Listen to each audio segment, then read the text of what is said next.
Il existe une terre où les hommes vivent sans guerre. Un paradis lointain. Une terre de promesses. Un rêve que personne n'a jamais atteint.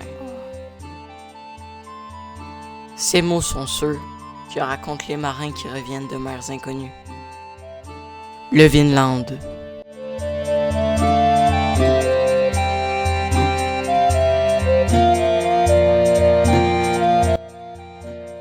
Mais ce monde est-il réel ou n'est-ce qu'un mirage?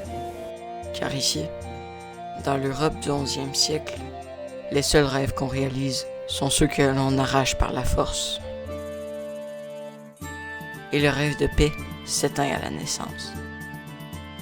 Le monde de Vinland Saga n'est pas un monde de héros, c'est un monde de fer, de sang et de vengeance. Un monde où le guerrier règne. Un monde où un seul homme peut massacrer un village et devenir une légende.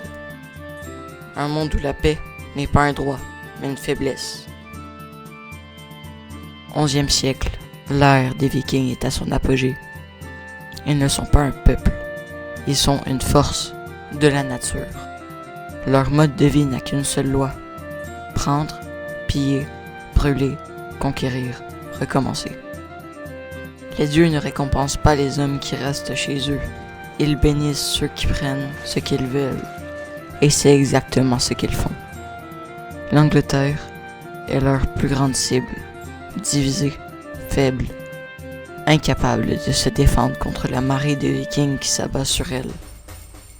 L'homme derrière ce carnage, c'est le roi Sven, un homme qui ne croit pas en la négociation, seulement en la domination.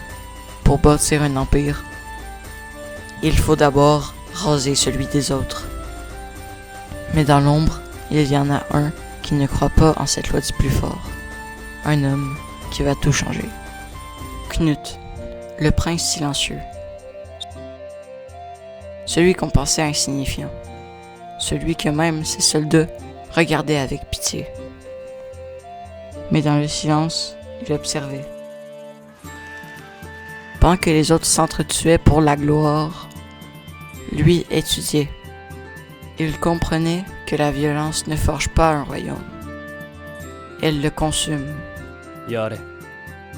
Alors il fait quelque chose que personne n'avait osé avant lui. Il a commencé à parler. Pas pour donner des ordres, mais pour semer des idées. Des idées dangereuses. Il ne fallait plus conquérir à l'épée, mais par la foi, la peur, le rêve. D'un monde où les hommes n'auraient plus à mourir pour un roi qu'ils ne connaissaient même pas. Et c'est là que tout a basculé. Knut ne s'est pas contenté de survivre dans ce monde de brutes. Il l'a redessiné. Quand son père meurt, c'est la guerre de succession. Partout, les trahisons, les complots, les assassinats. Mais Knut ne brandit toujours pas sa lame. Il laisse les hommes s'entre-déchirer. Et quand tout le monde est à genoux, c'est lui qui reste debout. Pas en roi de guerre, en roi de paix. Mais ce monde-là, accepte-t-il la paix? Ou est-ce que, pour imposer un rêve, il faut devenir un cauchemar? Car la vérité, c'est que même sans sang sur les mains, Knut est devenu roi en sacrifiant ce qu'il restait d'innocence. Et maintenant, il n'est plus ce prince silencieux. Il est le roi qui parle au nom des morts. Et chaque décision qu'il prend, chaque silence qu'il garde, résonne comme une épée invisible, tranchant bien plus fort que l'acier.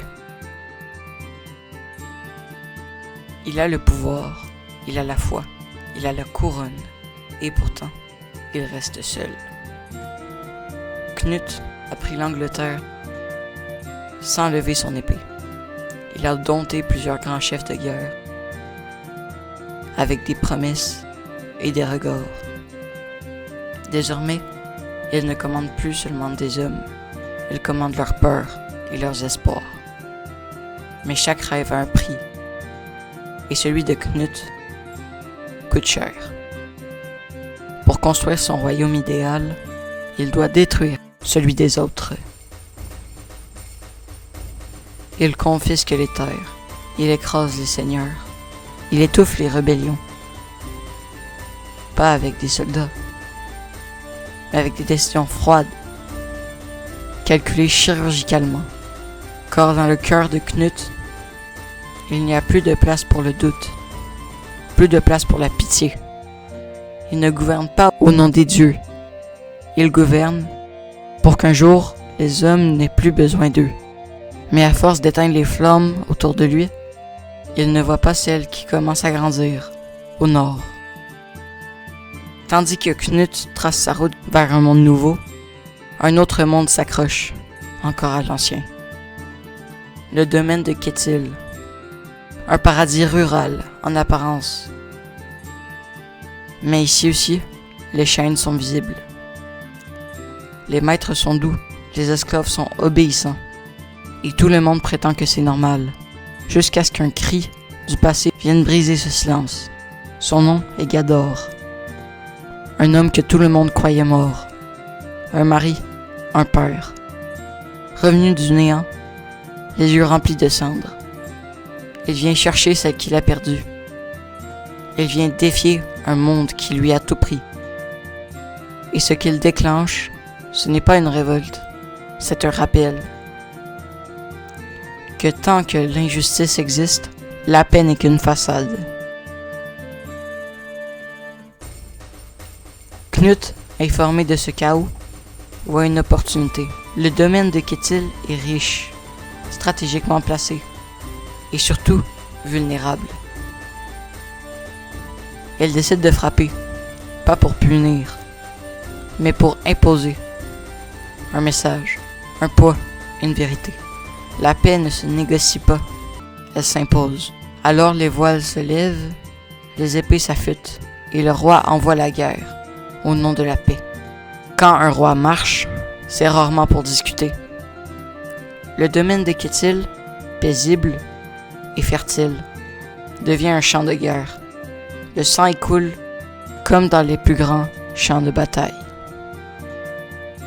Mais cette fois, il ne coule pas pour conquérir. Il coule pour le rappeler. Rappeler que nul est à l'abri. Rappeler que l'ordre nouveau se bâtit sur les cendres de l'ancien. Ketil s'effondre. Lui qui croyait être un maître bienveillant découvre qu'il n'était qu'un rouage. Ses terres confisquées, sa lignée brisée, sa mémoire dissoute dans la terre humide du massacre. Et au-dessus de tout ça, le regard froid du roi Knut, impassible, inflexible, inébranlable. Le roi a gagné, mais il ne sourit pas, car chaque victoire lui coûte un peu plus de lui-même. Il voulait bâtir un monde sans esclaves, et pourtant ça, il a dû asservir des peuples entiers. Il voulait mettre fin à la violence, et pour ça, il a dû noyer des terres entières dans la guerre. Il voulait être un roi de paix. Il est devenu un roi de fer. Et dans ce silence, une question revient. Peut-on vraiment construire un paradis sans devenir un démon? Knut a survécu à la guerre, à la politique, à Dieu lui-même. Mais la seule chose qu'il n'a pas vaincue, c'est la solitude. Et pendant que les rois tombent, pendant que les empires s'effacent, un rêve continue de flotter. Comme un murmure porté par le vent. Vinland, ce n'est plus un lieu, ce n'est plus une terre. C'est une idée. Une idée qui refuse de mourir, même dans un monde fait pour l'écraser. Parce que tant qu'un seul homme croit qu'on peut vivre autrement, alors ce monde-là n'a pas gagné. Vinland Saga, ce n'est pas une histoire de vikings. Ce n'est même pas une histoire de guerre. C'est l'histoire d'un monde malade, qui cherche encore, quelque part, un remède. Le vent souffle encore, comme au début, comme toujours. Il ne porte plus les cris des champs de bataille, mais le chant lointain de ceux qui rêvent encore. Parce qu'un rêve, même s'il semblait perdu, peut survivre au fer, au feu et au sang.